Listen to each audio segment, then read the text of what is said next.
So hello everyone, assalamu alaikum, welcome back to my YouTube channel. It's me Ifat Amrin. So আশা করছি যে যেখান থেকে এই মুহূর্তে আমার এই ভিডিওটি দেখছেন আপনারা সকলে আল্লাহর অশেষ রহমতে সুস্থ এবং ভালো আছেন। আলহামদুলিল্লাহ আমি ভালো আছি। তো এতদিন পরে ভিডিও দিচ্ছি, তাও এরকম একটা দেশের বর্তমান প্রেক্ষাপট নিয়ে একটা যে দুঃখজনক এরকম ভিডিও দেওয়া লাগবে আমি ভাবতেও পারিনি। যাই হোক, এখন অনেকের প্রশ্ন এটা হইতে পারে যে নতুন বছর আসলো, 2025 আসলো, এরপরে 3টা মাস অলরেডি চলে যাচ্ছে। সবাইকে আগে বলি মাহে রমজানের অনেক অনেক শুভেচ্ছা। বাট আমি জানি অলরেডি 20টা রোজা চলে গেছে, 20টা না, আর মাত্র ভাই 7-8টার মতো রোজা বাকি আছে। 8টাও না, 7টা, এক সপ্তাহ পরে ঈদ। তো সবাইকে মাহে রমজানের শুভেচ্ছা, আবার সাথে অগ্রিম ঈদ মুবারক। তো যাই হোক, সবার রমজান কেমন কাটতেছে এটা আশা করি বলবেন আমাকে কমেন্টে। তো এখন অনেকের প্রশ্ন এটা হতে পারে যে আমি যদি দেশের বর্তমান প্রেক্ষাপট নিয়ে ভিডিও বানাইতাম, বা যদি এখন যেহেতু বানাচ্ছি তাহলে আরও আগে কেন বানালাম না। তো বছরের শুরুতে আমি ভিডিও দিইনি, তার কারণ আমার অনেক কী বলবো, অনেক প্রবলেম ছিল, তো ওই প্রবলেমগুলো বাদ দিলাম।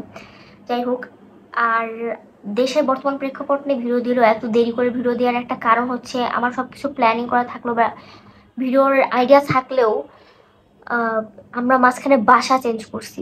আর বাসা চেঞ্জ করা বা নতুন বাসায় শিফট হওয়া কিন্তু প্রচুর ঝামেলার ব্যাপার।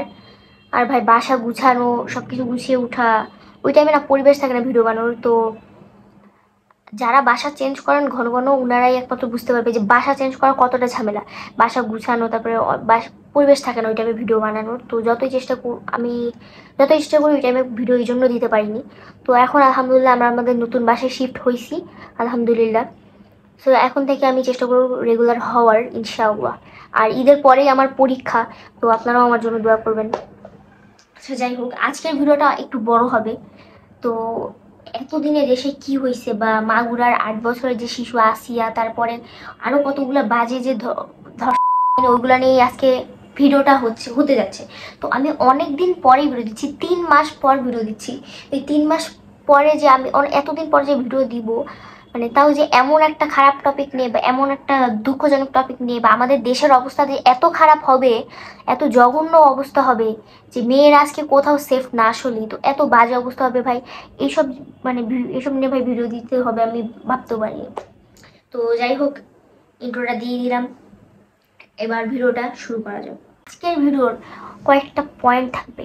পয়েন্ট বলতে কিছু কাহিনী থাকবে, অ্যান্ড এই ভিডিওর যেই কাহিনীগুলা, যেমন বিভিন্ন যে কাহিনীগুলা, এই যে কাহিনী বলতে যে স্টোরিগুলো, হ্যাঁ, বা এগুলো কিন্তু বিভিন্ন যেই নিউজ চ্যানেল বা নিউজ মিডিয়া আছে ওইখান থেকে অনেক ক্লিপ কালেক্ট করা, বা ওইখানে সংবাদপত্র থেকেই, ঠিক আছে, অনেক কিছু কালেক্ট করা।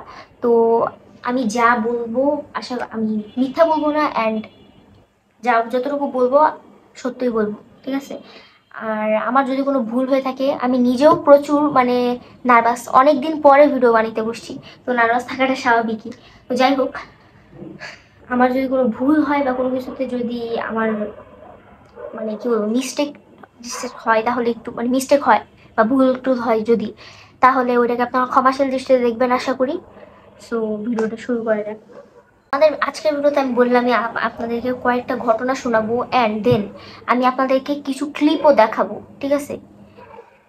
তো আজকের ভিডিওর যে মূল যে ঘটনাগুলো সেগুলোর আমি বলি আপনাদেরকে। প্রথমটা হচ্ছে পর্দাশীল একটা হাফেজা মেয়েকে একটা বাসে নিজের হাজবেন্ডের সামনে ওয়াইফকে হয়েছে। ওই বাসে ডাকাতি, ছিনতাই, চুরি আর একই সাথে হয়েছে, ঠিক আছে। বাবা নিজের আপন মেয়েকে ধর্ষণ করে। আর সর্বশেষে মাগুরার শিশু, 8 বছরের যে শিশু আসিয়া, ওকে যে ধর্ষণ, ওইটা আপনাদেরকে বলবো। অ্যান্ড আসিয়ার যে বোন, হ্যাঁ, উনিও অনেক উনাকে অনেক প্রশ্ন করা হয়েছে, অনেক কোয়েশ্চেন আস্ক করা হয়েছে। তো উনি কি উত্তর দিছে, ওইগুলার অনেক ছোট ছোট ক্লিপ আছে যেগুলো আমি কালেক্ট করছি, তো ওইগুলা আপনাদেরকে দেখাবো। তো আগে ভাই আমি আপনাদেরকে একটা কথা জানাতে চাই, সেটা হচ্ছে আমাদের দেশ যে সবাই বলে বাংলাদেশ উন্নয়নশীল দেশ, কিন্তু কিসে উন্নয়নশীল এটা আমরা অনেক ভালোভাবেই দেখতে পাইছি, স্পেশালি 2025-এ এসে অনেক ভালো মতোই দেখতে পাইছি। এরকম ভাই ধর্ষণের কাহিনী অনেক অনেক ঘুরতেছে প্রচুর। এই কিছু কিছু ধর্ষণের কাহিনী বা এই আসিয়ার কথা তো আমরা না হয় জানি, আসিয়ার জন্য মশাল মিছিল হইতেছে, আন্দোলন হইতেছে। আহারে, আসিয়া শিশুটা মারা গেছে, আমি মনে করি ভাই ও মারা গিয়ে আরো বেঁচে গেছে, মানে ও যে কয়েকদিন বেঁচে ছিল যুদ্ধ করে বেঁচে ছিল, ঠিক আছে। মানে যারা ওর সাথে এমন কাজটা করছে, আসিয়ার যে দুলা ভাই আর আসিয়ার বোনের যে শ্বশুর এরকম বাজে কাজটা করছে, কিভাবে বলবো ভাই, 8 বছরের একটা বাচ্চার সাথে তো জঘন্য একটা কাজ করছে। মানে ওরা মানুষ না, ঠিক আছে, ওরা মানুষ না, ওরা মানুষের থেকেও খারাপ কিছু। মানে পশুরাও এখন মানুষের দেখে হাসাহাসি করবে আর এটাই বলবে যে ভাই আমরা পশুরাও অ্যাটলিস্ট জঙ্গলে মানে এরকম নিরিবিলি জায়গায় শান্তিতে আছি, ভাই মানুষের থেকেও আমরা অ্যাটলিস্ট মানুষের মতো, যে আমাদের জঙ্গলে যেরকম চুরি ডাকাতি ছিনতে এরকম হয় না, ঠিক আছে। পশুরাও মানুষের দিকে তাকিয়ে হাসবে। অ্যান্ড আমাদের দেশ যে কতটা কিসে উন্নয়নশীল এটা আমি আপনাদেরকে ফার্স্টে বলতে চাই। এই যে 2017 সালে ধর্ষণের শিকার হন হচ্ছে 818 জন নারী, অ্যান্ড 2018 সালে ধর্ষণের শিকার হন 732 জন নারী। আর 2019 সালে সংখ্যাটা আরো বাড়ে, তখন 1413 জন নারী। আর 2020 থেকে 2024 সাল পর্যন্ত মোট ধর্ষণের যে সংখ্যা সেটা হচ্ছে 4487টা। আর ভাই কি বলবো, 2025 সালে গত 2 মাসে অর্থাৎ জানুয়ারি ফেব্রুয়ারি এই মার্চ মাসের আগ পর্যন্ত হচ্ছে কি বলবো 774টা ধর্ষণের ঘটনা আর 522টা খুনের ঘটনা আসছে। সো গাইস, প্রথমে আমি আপনাদেরকে একটা ক্লিপ দেখাবো, সেটা হচ্ছে যে হাফেজা মেয়েকে করা হয়েছে সেই মেয়ের মায়ের একটা বক্তব্য। আমার মেয়ের ধরে নিয়ে যেতেছে, আমি বলছি বাবা আমার হাফেজ মেয়ে পর্দা করে জীবন ভিক্ষা দাও, বাইরে কিভাবে বলো, বাইরে চুপচাপ ওনার রুমে নিচে নিয়ে আজকে প্রাণ পাইতাম হয়তো এই বাংলাদেশটা আশা করি নাই। ছোটবেলার থেকে আমার সোনার বাংলা আমি তোমায় ভালোবাসি যান, এই কবিতাটা পড়ছি বিদেশ থেকে বাংলাদেশে এয়ারপোর্ট যখন বাংলাদেশে ল্যান্ড করতেছিল তখন প্রত্যেকটা মানুষ বলছে আমার সোনার বাংলা আমি তোমায় ভালোবাসি। এই বাংলা চাই নাই, যেই বাংলায় আমার মাতৃভূমিতে আমার নিরাপত্তা নাই, আমার ঘরে আমার নিরাপত্তা নাই। কি বলবো, মেয়েদেরকে তো অনেক কিছুই বলা হয় যে একা একা বের হয়েও না, রাত্রেবেলা বের হয়েও না, বাসার ভিতরে থাকো, প্রয়োজনে বের হয়েও না।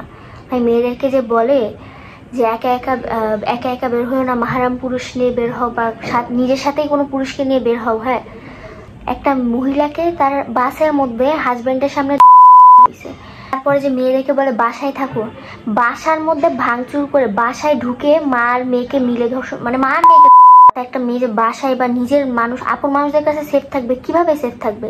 বাবা তার আপন মেয়েকে ধর্ষণ করছে। এখন আমরা যে ভিডিওটার যে নেক্সট যে পয়েন্ট বা নেক্সট যে ঘটনা সেটা যাব।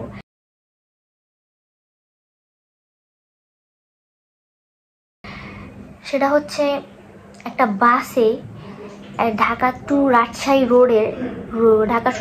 রোড রয়্যালসের একটা বাসে ডাকাতি আর ধর্ষণের ঘটনা জানা গেছে। ঢাকা রাজশাহী রুটে ইউনিক রোড রয়্যালসের একটি বাসে ডাকাতি এবং ধর্ষণের ঘটনায় পুরো দেশে তোলপাড় চলছে। তো ঢাকা টু রাজশাহী রোড রয়্যালসের একটা বাসে একসাথে ডাকাতি আর খুন বা ধর্ষণের ঘটনা জানা গেছে। তো ওই বাসেরই একটা যাত্রী ছিল হচ্ছে সোহাগ হোসেন। হ্যাঁ, তো উনি পেশায় একজন ব্যবসায়ী ছিলেন। তো উনার কাছে যখন ঘটনা জিজ্ঞাসা করা হয় যে আসলে ঘটনাস্থলে কি হয়েছিল বা ঘটনার কি সেটা জিজ্ঞাসা করে, তখন উনি বলেন যে বাসে ভাই লোকজন ছিল বা যাত্রী বাসে অনেক ভালোই ছিল, ঠিক আছে, যাত্রীতে ভরপুর থাকলো। মাঝ রাস্তায় বাস ড্রাইভার হচ্ছে বাস মানে রাস্তায় স্টপ করে, অ্যান্ড ওইখানেই 7 থেকে 8 জন লোক উঠে। এর মধ্যে বিবিসি বাংলা কথা বলেছে এবং 2 জন যাত্রীর সঙ্গে যারা ওই বাসে ছিল, তারা দুজনেই দিয়েছে লোমহর্ষক বর্ণনা।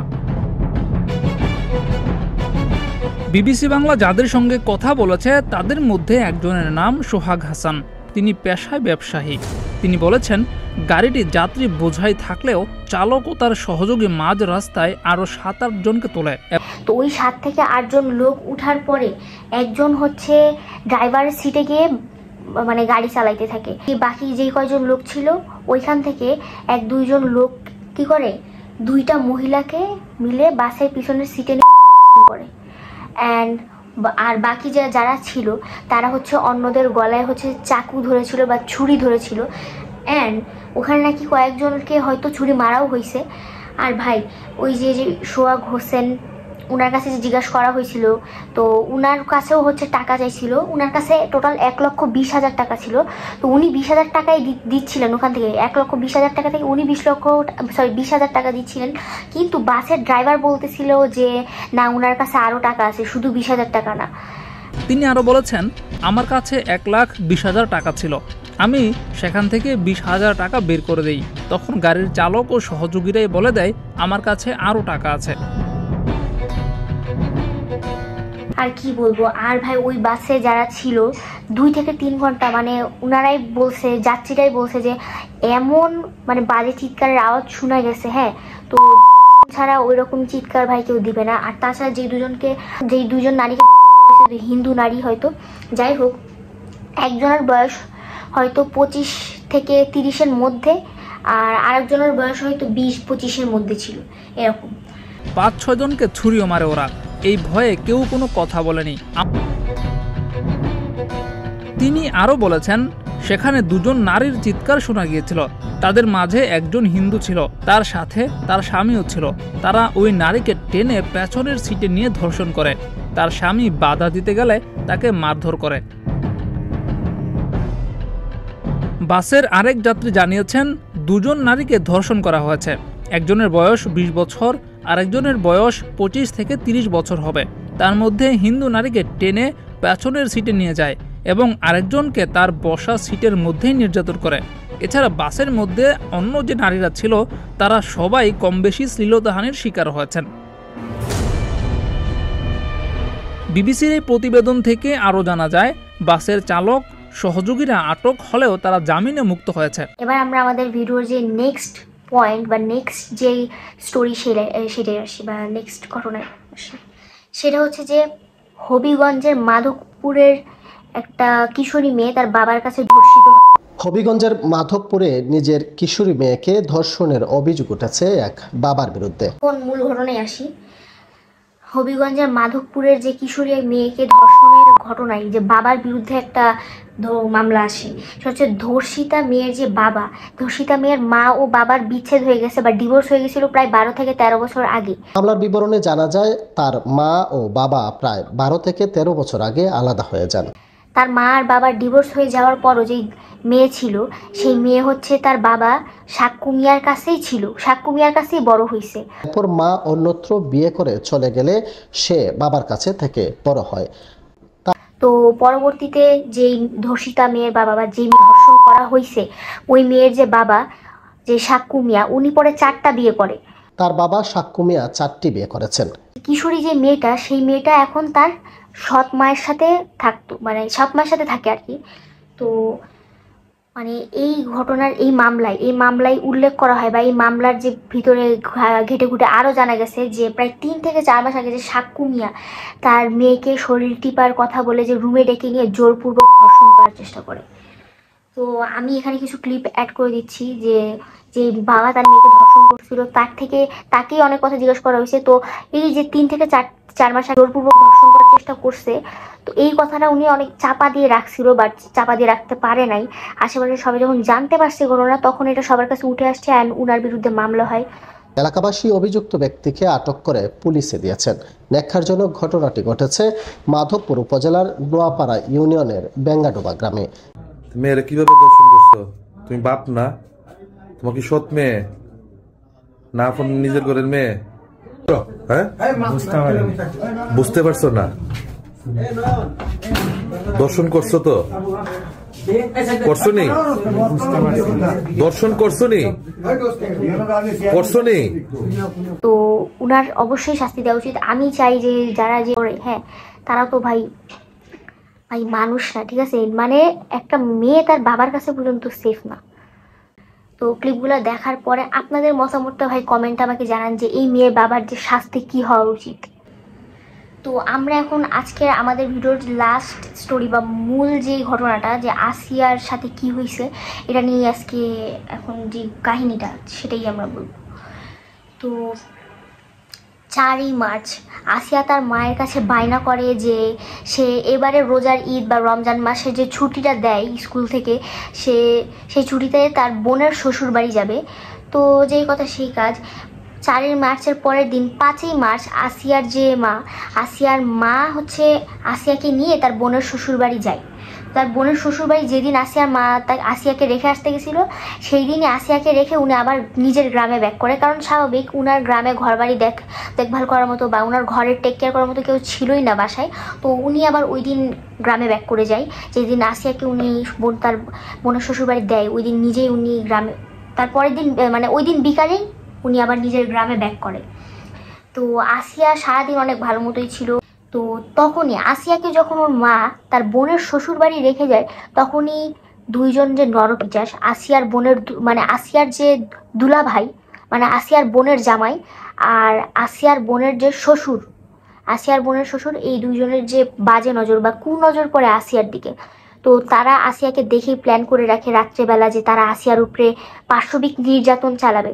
তো সারাদিন আসিয়া ঠিকঠাক মতোই ছিল, ওর বোনের সাথে ছিল, সারাদিন কিছুই হয়নি। এরপরে ওরা যে বাসায় যে রুমে মানে যেখানে ঘটনাটা ঘটছে ওইটার আমি ক্লিপ দিয়ে দিব আসলে কোথায় ঘটনাটা ঘটছে অ্যান্ড যে বাসায় ঘটনাটা ঘটছে ওখানে কয়টা রুম ছিল। ওইখানে টোটাল 3টা রুম ছিল। একদম যে এই সাইডের যে রুমটা একদম যে ডান পাশের যে এই রুমটাই থাকতো হচ্ছে আসিয়ার বোনের যে শ্বশুর শাশুড়ি, আর মাঝখানের যে রুম এই রুমে থাকতো হচ্ছে আসিয়ার বোন আর আসিয়ার দুলাভাই। তো ওই রুমে আবার একটাই খাট ছিল। তো সেই জন্য আসিয়ার বোন আর আসিয়ার দুলাভাই 3জন একই খাটে শোয়। আর একদম যে বাম দিকের যে কর্নারের যে রুমটা এই রুমে হচ্ছে আসিয়ার বোনের দেবর থাকতো। তো রাত্রেবেলা ওর উপর যখন নির্যাতন চালাবে ওরা আগে থেকেই ঠিক করে রাখছে। তো মাঝখানের রুমে আসিয়ার বোন আর আসিয়ার দুলাভাই ওরা ঘুমাইছে। তো রাত্রেবেলা তাও রাত 2টার দিকে বা রাত 1টার দিকে এমন টাইমে আসিয়ার বোনের শ্বশুর আসিয়া যে রুমে ঘুমাচ্ছিল ওই রুমের দরজায় নক করে বা কড়া নাড়ে। তো আসিয়ার দুলাভাই তো বুঝেই গেছে যে প্ল্যান করা ছিল না ওদের আগে থেকে যে ওরা আজকে আসিয়ার উপর পাশবিক নির্যাতন চালাবে। তো আসিয়ার দুলাভাই এটা বুঝতে পারে অ্যান্ড আসিয়ার দুলাভাই এটা বুঝার পরে আসিয়াকে কি করে কোলে করে নিয়ে অন্য রুমে নিয়ে যায় অ্যান্ড দেন ওর উপর যত রকম ভাবে জঘন্য মানে সেই লেভেলের একটা নির্যাতন চালাইছে এবং তার শরীরের বিশেষ অঙ্গগুলোতে মানে ছিঁড়ে ফিড়ে ফেলেছে, কেটে কেটে আপনাদেরকে বলি। প্রথমে ওরে রুমের বাইরে নিয়ে গেছে অন্য একটা রুমে। ভাই যে পরিমাণে নির্যাতন চালানো হয়েছে ডাক্তাররা পর্যন্ত বলতেছে মানে অনেক ডাক্তাররা ধারণা করতেছেন যে ওইখানে শুধু 2জন ছিলেন না, ওখানে শুধু আসিয়ার বোনের জামাই আর আসিয়ার শ্বশুর ছিল না, ওখানে হয়তো 3 থেকে 4জন ছিল বা 2 থেকে 3জন ছিল। ওরা এরপরে আসিয়াকে নাকি ব্লেড দিয়ে ধর্ষণের সময় আসিয়াকে ব্লেড দিয়ে আসিয়ার অনেক জায়গায় ছিদ্রও করছে, অনেক বাজেভাবে মানে কি বলবো অক্ষত রাখেন, ওর শরীরটা অবস্থা খারাপ করে ওকে একদম ছিঁড়ে ফুড়ে ফেলছে, আর কিছু বলবো না। তারপরে ধর্ষণ করার সময় আসিয়া মেয়েটা যদি চিৎকার দিতে না পারে সেই জন্য ওর গলা আর ওর মুখ ওর নাক অনেক জোরে চেপে ধরে রাখা হয়েছিল, অনেক জোরে, এত জোরে চেপে ধরে রাখা হয়েছিল যে আসিয়া নিঃশ্বাস নিতে পারতেছিল না অ্যান্ড আসিয়া এখানে নিঃশ্বাস নিতে না পেরে অজ্ঞান হয়ে যায়। তো আসিয়া যে অনেকক্ষণ অজ্ঞান হয়েছিল সেই জন্য আসিয়ার যে দুলাভাই আর আসিয়ার বোনের যে শ্বশুর বা আসিয়ার তালুও হয়তো ওখানে ছিল। তো যাই হোক আসিয়ার বোনের যে শ্বশুর ওরা 3জন মনে করে যে আসিয়া মারা গেছে, বাট না আসিয়া মারা যায়নি। আসিয়া যে মারা গেছে এইটা ওরা সুনিশ্চিত করতে বা এটা ওরা আরও নিশ্চিতভাবে শিওর হইতে আসিয়ার গলায় অনেক জোরে টিপ দিয়ে ধরে, আসিয়ার গলায় আরও ব্যথা দেয়। আসিয়ার গলার ছবিটা হয়তো আপনার স্ক্রিনেই দেখতে পাইতেছেন, কি বাজে অবস্থা করছে ওর গলায়, এই যে এই পর্যন্ত দাগ ফেলে দিছে পুরা গলাটা 2-3জন মিলে টিপছে, ওর গলা টিপে কি বলবো মৃত্যু সুনিশ্চিত করার জন্য গলা টিপে দাগ বানাই দিছে ওখানে। তো ওকে পাশবিক নির্যাতন ওর উপর পাশবিক নির্যাতন করার পর ওর উপর পাশবিক নির্যাতন চালানোর পরে ঘুমাইতে গেছে। আবার আসিয়ার যে মানে কি বলবো আসিয়ার তালিও চলে গেছে আসিয়ার তালিও চলে গেছে তার রুমে ঘুমাইতে, আসিয়ার শ্বশুরও ঘুমাইতে চলে গেছে অ্যান্ড আসিয়ার যে দুলাভাই সে কি করছে আসিয়াকে নিয়ে যে আর বোনের রুম আছে না আসিয়ার বোনের রুমে ফ্লোরে ফালাই রাখছে মাটিতে। তো এরপরে আসিয়ার বোনের আসিয়ার যে দুলাভাই সেও ঘুমাই গেছে আসিয়ার বোনের পাশে। তো মাঝরাতে আসিয়ার বোনের টয়লেটে চাপ দেয়। তারপর টয়লেটে যাওয়ার জন্য যখন উঠে আসিয়া বলে যে আপু আমার অনেক কষ্ট হইতেছে। তো আসিয়ার বোন মানে কিরকম ভাই, আমি এটা বুঝতেছি না যে আসিয়ার নিচে পড়ে আছে, জিজ্ঞাসা করলো না যে কি হয়েছে, একটু দেখলো না কি হয়েছে। তো আমি এটা বুঝতে পারতেছি না। যাই হোক,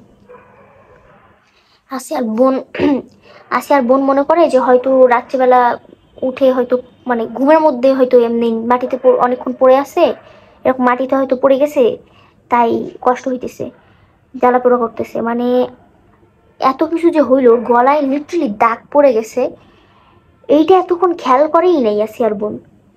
মানে এটা শুনে আমি অবাক হয়ে গেছি। যাই হোক, আর কিছু বলবো না, এখন মেন কথায় আসি। তারপরে আসিয়ার বোন বাথরুমে যাওয়ার পরে যখন সকাল হয়, সকালবেলা আসিয়ার বোন এটা খেয়াল করে। তো আসিয়ার বোনের কিছু কথা আমার কাছে সন্দেহজনক মনে হয়েছে ভাই।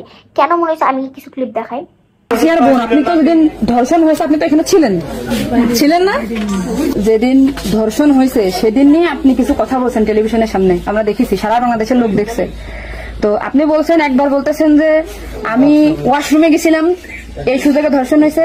আপনি আরেকবার বলতেছেন যে রুম থেকে বের করে নিয়ে ধর্ষণ করছে। আপনি আরেকবার বলতেছেন যে ধর্ষণের সময় আমি ঘুমোইছিলাম, আমি কিছু ঠিক পাইনি। আসলে কোনটা সঠিক? আমি তো ওইটাই বলি না, আমি বলছিলাম আমি ঘুমোইছিলাম। ও যখন বাথরুমে উঠছি সেই সময় দেখি যে ওইখানে পড়ে রয়েছে, এইটাই বলছি। আপনি বলছেন যে সিহারের পরে, আবার বলছেন রাত 2:30টা। এটা মানে টাইমটা আসলে মানে তোমাকে দিক তো সিয়ারি খাই 2টার দিক, আর তারপরের কথা বলছি। আচ্ছা, আপনি একটু মানে প্রথম থেকে মানে রাত থেকে কি ঘটনা ঘটছে একটু আমাদেরকে বলেন তো। সর্বপ্রথম রাত থেকে সব ঠিক ছিল, ঘুমাই গেছিলাম 8টার দিকে ঘুমাইছি। আমি, আমার জামাই আর আমার বোন, আমার বোন হচ্ছে আমার পাশে ঘুমাইছিল। তা আমি জানতাম না যে ওর সাথে ওরম হবে না। কথা মনে উঠলে আপনি আসিয়ার বোন, আপনি ওইখানে ওই দিন ছিলেন এক ঘরের ভিতর, আপনার কথা মানে আপনি যা বলবেন সেটাই হবে। এই জন্য আপনাকে যদি ওরা ঘুমের ঘরে কিছু খাওয়াই থাকে, আপনি বলবেন যে আমাকে ঘুমের ভিতরে কিছু খাওয়াই দিচ্ছে, আমি ঘুমাইছিলাম, আমি কিছুই জানি না, আমি সকালে উঠে দেখছি এটা। কিন্তু আপনি যদি বলেন যে রাত 2:30টার সময় হয়েছে, আমি তাহলে তো হবে না।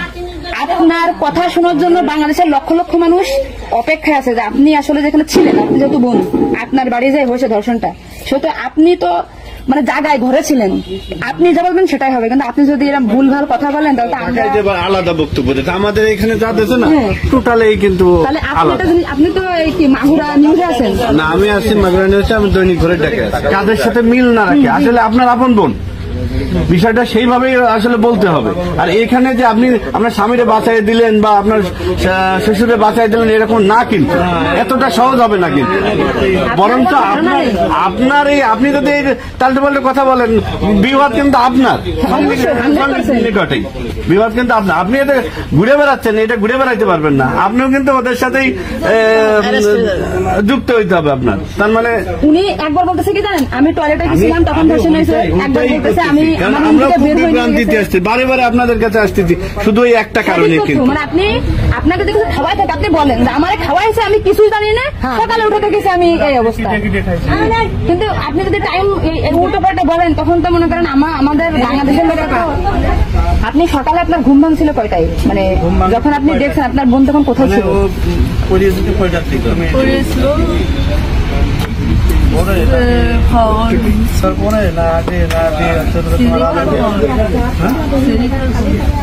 আপনি 8টার সময় ঘুমাইছেন, তারপরে কি আপনার ঘুম ছেড়ে খাওয়ার পরে ভাঙিছে?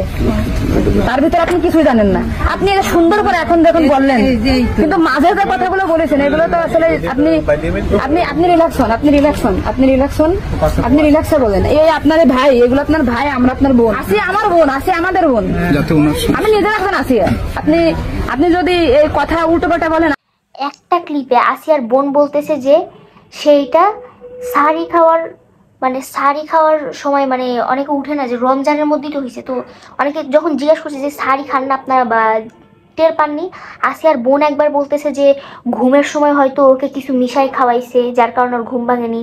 তারপরে বলতেছে যে হয়তো তারপরে আরেকবার বলে যে এটা আসিয়ার বোন সকালে উঠে দেখছে, সকালে উঠে পরে খেয়াল করছে। মানে এক একবার আসিয়ার বোন উক্তি চেঞ্জ করতেছে, কথা চেঞ্জ করতেছে। তো এটা আপনারা নিজেরাও দেখতে পাবেন। আপনার কথাই রাত্রে আপনার ঘুমের ওষুধ খাওয়াই দিছে, এই খাওয়াইছে আপনার কে মনে হয়, কে খাওয়াইছে আপনার ঘুমের ওষুধ? আপনার শ্বশুর না আপনার স্বামী না আপনার শাশুড়ি? খাওয়ার সময় তো আমি আর আমার শাশুড়ি ছিল। আচ্ছা, দুজন একসাথে ছিল। আপনার কি মনে হয় আপনার যেহেতু আপনি ওই বাড়িতে আপনার সংসার করছেন, আপনার মনে হয় কে খাওয়াইছে আপনাকে? মানে আপনার শাশুড়ি না আপনার শ্বশুর হতে পারে? আমার শাশুড়ি, শ্বশুর তো খাওয়ার সময় থাকে না, আমার শাশুড়ি তো থাকে। আপনার কি মনে হচ্ছে আপনার এই ঘুমের ওষুধ আপনার শাশুড়ি খাওয়াইছে? কিন্তু আপনার শাশুড়ি যদি খাওয়াই থাকে তাহলে ধর্ষণটা আপনার শ্বশুর কিভাবে করলো? মানে ওনারা তো সবই জানে। তা আপনি কি এটা কখনো কি মেয়েদের সামনে আগে বলছেন যে তাই তো আপনার শাশুড়ির 3 দিন বাইরে থাকার কথা না, সবার আগে তো উনি অ্যারেস্ট হওয়ার কথা? আপনি কি এটা আমাদেরকে জানাইছেন, সোশ্যাল মিডিয়াতে জানাইছেন? জানাইছেন শোনা? এই যে আজকে আমরা হয়তো জানতে পারলাম যে আপনার ঘুমের বড়ি যে খাওয়াইছে বা ওষুধ খাওয়াইছে এটা আপনার শাশুড়ি খাওয়াইছে। ভাই এই ক্লিপগুলো দেখার পর আশা করি আপনারা যে বুঝতেই পারছেন যে আসিয়ার বোনের কথাগুলো আসলে খটকাজনক, মানে সন্দেহজনক। এক একবার এক এক কথা বলতেছে, ঠিক আছে, এক একবার। তো এরপরে ভাই এরপরে আশেপাশে যে, আর হ্যাঁ আরেকটা কথা, আশেপাশে যারা ছিল প্রতিবেশী বা নেইবার, আসিয়ার বোনদের যে নেইবার, হ্যাঁ, তারা হচ্ছে বলছে যে আসিয়ার বোনের যে শ্বশুরের সম্পর্কে একটা কথা বলছে, সেটা হচ্ছে ফার্স্ট টাইম যে আসিয়ার সাথে এমন করছে এইটা না, এর আগেও নাকি আসিয়ার বোনের যে শ্বশুর উনিও নাকি আরও অনেক মেয়ের সাথে খারাপ কিছু করার চেষ্টা করছে। ইভেন মানে আসিয়ার বোনের সাথে আসিয়ার বোনের শ্বশুর বাজেভাবে টাচ করছে, পিছন থেকে এসে নাকি জড়াই ধরছে। আশা করি ভাই এই ক্লিপগুলো দেখার পরে আপনারা বুঝতে পারতেছেন যে এই বেড়া কতটা ক্যারেক্টারলেস একটা বেড়া। তো যাই হোক, আসিয়ার বোনের যে শ্বশুর তিনি আসিয়ার বোনের সাথে এরকম খারাপ অনেক কিছু ব্যাড টাচ করছে, বাজে টাচ করার চেষ্টা করছে, খারাপ কিছু করার চেষ্টা করছে। তো এরপরে যে আশেপাশে যারা ছিল প্রতিবেশীরা, তারা আসিয়ার সাথে যেটা হয়েছে তারা হচ্ছে এটা চাপা দেওয়ার জন্য, মানে অনেকে বলছে যে সাহারির টাইমে, হ্যাঁ, জিন বলা ওই যে আসিয়া আছে না, আসিয়াকে নিয়ে হুজুরের কাছে গেছে, গিয়ে বলে যে জিনে নাকি আসর করছে, জিনের আসর। তবে হুজুর দেখেই বলে দিছে যে এগুলো জিনের আসর না, এগুলো অন্য কিছু, হয়তো ওর সাথে অন্য কিছু হয়েছে। মানে হুজুরও বুঝতে পারছে। তো এটা চাপা দেওয়ার জন্য হয়তো বলছে যে জিনের আসর। মানে প্রতিবেশীরাও বলছে যে এটা হয়তো, মানে প্রতিবেশীরা বলে নাই, প্রতিবেশীদেরকে যখন জিজ্ঞেস করছে যে আপনাদের এই সম্পর্কে উক্তি কি, তখন বলছিল যে মাঝরাতে বা সাহারি খাওয়ার সময় বলা হয় যে আসিয়াকে নাকি জিনে আসর করছে। পরে হুজুরের কাছে নিয়ে যাওয়ার পরে বলে যে এটা জিনের আসর না, আসিয়ার উপর হয়তো নির্যাতন করা হয়েছে, হয়তো না আসলেই নির্যাতন করা হয়েছে। সেরি খেতে উঠে ব্যাপারটা দেখে এটা আড়াল করার জন্য প্রথম তারা মাদ্রাসা নিয়ে যায় হুজুরের কাছে। এটা কোনো জেন আচরের কিছু না, এটা কি হয়েছে পদ্ধতি বা পরবর্তীতে কি হয়েছে সেটা বলে। তো এরপরে সকালে উঠে তো এই কাহিনী জানতে পারলো। ইভেন আসিয়ার বোনের যে শ্বশুর শাশুড়ি, তারা আসিয়াকে নিয়ে হাসপাতালে পর্যন্ত যাইতে দিচ্ছিল না, মানে চাপা দিয়ে রাখতেছিল ব্যাপারটা। আসিয়ার বোনের শ্বশুর শাশুড়ি বা আসিয়ার যে বোনের যে ফ্যামিলি, আসিয়াকে মানে হাসপাতালে পর্যন্ত নিতে দিচ্ছিল না। পরে আশেপাশে যখন জানাজানি হয়ে যায় তখন আসিয়াকে হাসপাতালে নেওয়াই লাগে। তো আসিয়াকে প্রথমে নিয়ে যাওয়া হয় যে ফরিদপুর জেলা হাসপাতালে। তো ওইখানকার ডাক্তাররা দেখে বলেন, আসিয়ার এরকম জঘন্য লেভেলের অবস্থা দেখে বলেন যে এখানে আসিয়ার চিকিৎসা দেওয়া সম্ভব না, আসিয়াকে যেন মাগুরার হাসপাতালে নিয়ে যাওয়া হয়। তো মাগুরার হাসপাতালে নিয়ে যাওয়ার পরে ওইখানকার ডাক্তাররাও বলেন যে এখানেও চিকিৎসা সম্ভব না, আসিয়াকে যেন ঢাকা মেডিকেলে নিয়ে যাওয়া হয়। অ্যান্ড দেন ঢাকা মেডিকেলেই প্রায় 7-8টা দিন আসিয়া মৃত্যুর সাথে লড়াই করার পরে মারা যায়। আসিয়া যেদিন হচ্ছে মারা যাবে বা মারা গেছে, যেদিন আসিয়া মারা গেছে সেই দিন নাকি আসিয়ার 3বার কার্ডিয়াক অ্যারেস্ট হয়েছিল, মানে 3বার তার হৃদ স্পন্দন বা হার্ট পাম্প করা বা হার্ট বিট করা বন্ধ করে দিয়েছিল। প্রথমবার হার্ট যখন বিট করা বন্ধ করে দেয় তখন ডাক্তাররা আবার ওর হার্টটা নিয়ে এসে মানে হার্টবিটটা স্বাভাবিক করে কোনো রকম অক্সিজেন দিয়ে ওকে বাঁচাইতে পারছে। দ্বিতীয়বার হার্ট মানে হৃদস্পন্দন বন্ধ হয়ে গেছে, কার্ডিয়াক অ্যারেস্ট হয়েছে, আবার ওকে বাঁচানো গেছে। 3 নম্বর বারে ডাক্তাররা আর পারেন নাই, অ্যান্ড এরপরে আসিয়া মারা যায়। তো রেস্ট ইন পিস আসিয়া। ভাই এরকম আসিয়ার ঘটনা আরও অনেক আছে, দেশে দেশে আরও অনেক আছে, যে ক্লাস 6 না ক্লাস 2 এর একটা মেয়েকে ধর্ষণের ঘটনায় বাবা নিজেই ফাঁসি দিছে, নিজের মানে কি বলবো, বাবা এগুলো দেখে নিজেই কি বলবো ফাঁসি দিছে। তারপরে হচ্ছে একটা শিক্ষার্থীকে এক্সট্রা ক্লাসের কথা বলে ধর্ষণ করছে টিচার। আল্লাহ ভাই কিছু বলার নেই। আর ভাই এই নিউজটা মানে শোনার পর আমি না এই নিউজটা শোনার জন্য প্রস্তুতি ছিলাম না। মানে কি অবস্থা আমাদের দেশের, মানে দেশে না মেয়েরা কোথায় সেফ, পর্দাশীল হোক আর বেপর্দা, মানে কি বলবো, অশ্লীল মেয়েদের কথা বাদ, পর্দাশীল মেয়েরা পর্যন্ত ঠিক মতো বাঁচতে পারতেছে না। ঠিক আছে, কি বলবো, আমি কিছু বলার নাই। ঠিক আছে,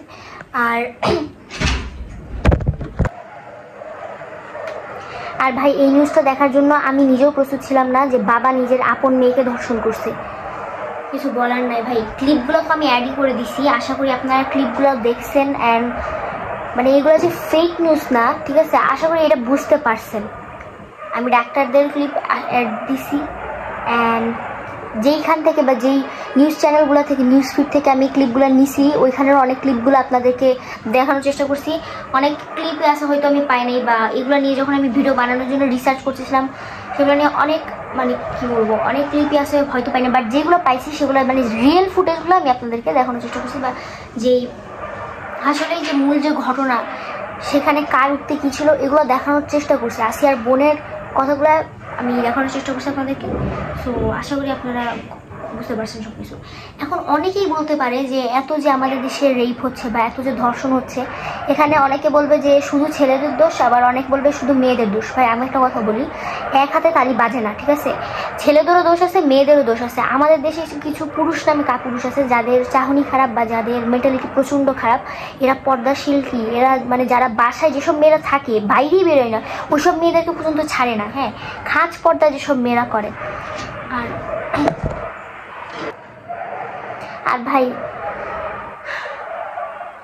যেসব মেয়েরা খাঁজ পর্দা করে ওইসব মেয়েরা তো ছাড় পাচ্ছেই না এইসব খারাপ অমানুষদের হাত থেকে।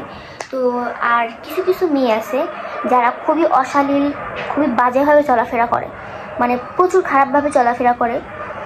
কি আর বলবো, ওইসব মেয়েদেরকে দেখেই বা ওইসব মেয়েদের মানে খারাপ যেই অঙ্গভঙ্গি, বাজে কাজ, এসব দেখেই মনে করেন যে মানুষ সিরিয়াস হচ্ছে বা ছেলেরা সিরিয়াস হচ্ছে। অ্যান্ড এসব বাজে ঘটনা আমাদের দেশে আরও বেশি শোনা যাচ্ছে। তো আমি বলবো যে যারা মানে যেসব পুরুষরা এইসব কাজ, তো আমি একটাই কথা বলবো যে ছেলেদেরও যেমন দোষ আছে, মেয়েদেরও তেমনই দোষ আছে। ভাই এক এক দেশে ধর্ষকদের শাস্তি এক এক রকম। ঠিক আছে, কোনো দেশে চাবুক ছুঁড়ে মারা হয়, কোনো দেশে মৃত্যুদণ্ড দেওয়া হয়, কোনো দেশে গলায় দড়ি দিয়ে মানে কি বলবো আরও বাজেভাবে মৃত্যুদণ্ড দেওয়া হয়। কিছু কিছু দেশে আছে যে গুলি করে মারা হয়। আর বাংলাদেশে কী শাস্তি দেওয়া হয় ভাই? বাংলাদেশে যে এতগুলো চুরি ডাকাতি ছিনতাই হইলো, এতগুলো কাহিনী হইলো, ভাই কতগুলো ধর্ষক বা কতগুলো চোর ডাকাত ছিনতাই, ভাই কেমনে কত মানে এদের মতো কয়জন চোর ডাকাত ছিনতাই শাস্তি পাইছে বা কয়জন ধর্ষক শাস্তি পাইছে? একজনও না। আর ভাই আমি একটা কথা বলবো, একটা আসল নারী হ্যাঁ একটা আসল নারী কখনোই নিজের দেহ অনলাইনে বা অন্য কোনো পরপুরুষের সামনে শো করবে না। আর একটা আসল পুরুষ তার সামনে একটা মেয়ে যেভাবেই থাকতে কেন, সে কখনো ওই মেয়েটার দিকে বাজে বা কুনজরে তাকাবে না। ঠিক আছে, আমি এটা বিশ্বাস করি। তো মানুষের মেন্টালিটিও চেঞ্জ করা উচিত, আর মেয়েদের পোশাকও ভালোভাবে পরা উচিত, শালীনতা বজায় রেখে পোশাক পরা উচিত আমি মনে করি। আর ধর্ষকদের খুবই কঠিন শাস্তি দেওয়া উচিত। ধর্ষকের শাস্তি কি ভাই?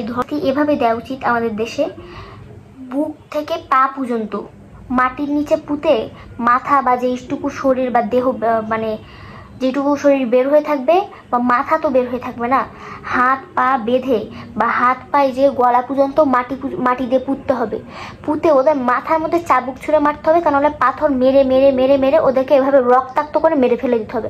তা নাহলে গুলি করে ওদের বডি কোনো শাহবাগের বা কোনো একটা মোড়ে বা এমন কোনো ঝুলিয়ে রাখা হবে যেখানে শুধু যারা কিছুদিন আগেই দেখে একটা নিউজ ভাইরাল হয়েছে যে একটা মেয়ে সিগারেট খাওয়ার জন্য ওপেনলি সিগারেট খাওয়ার জন্য আন্দোলন করতেছে।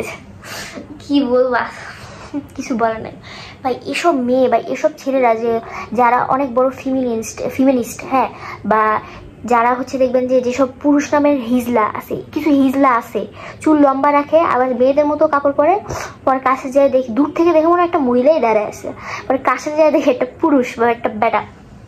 যাই হোক, আর কিছু মেয়ে আছে যারা মেয়ে হয়ে ভাই ছেলেদের মতো চলতে চায়, আমি চলাফেরা করতে চাই, কেন আমি বুঝি না, যে যেটা দিচ্ছে। আর এগুলো দেখি যে অনেক মুসলিম ফ্যামিলির মানুষজনই করে। ভাই কেন?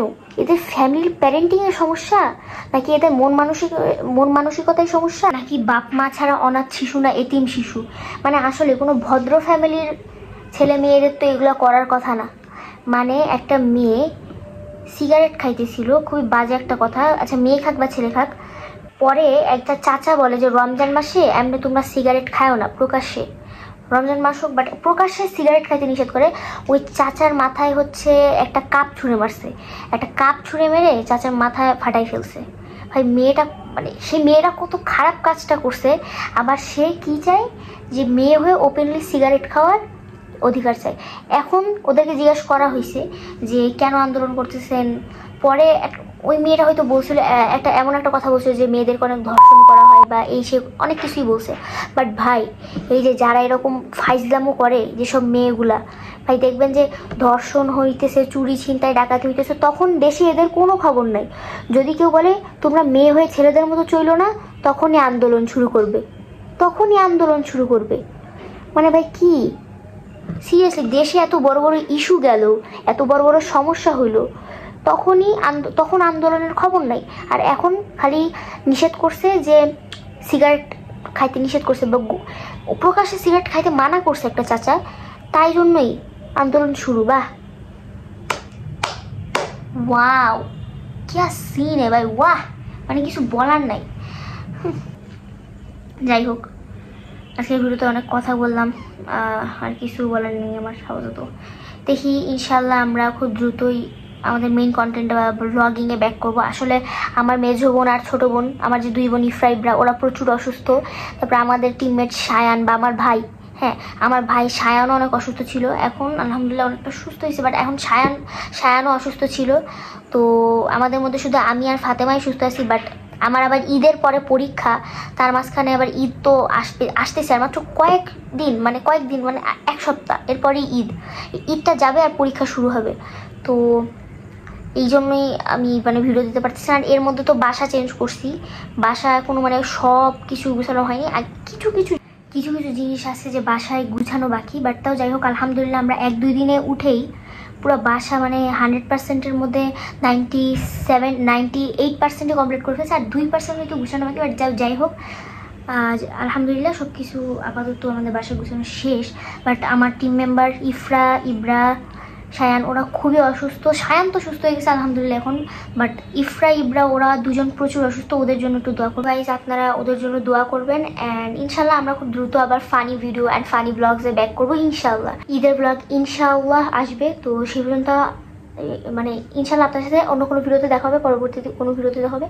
তো ততক্ষণ পর্যন্ত মহান আল্লাহ তাআলা আপনাদের সকলকে সুস্থ এবং ভালো রাখুক। তো tata, take care, have fun, আল্লাহ হাফিজ, and subscribe my YouTube channel.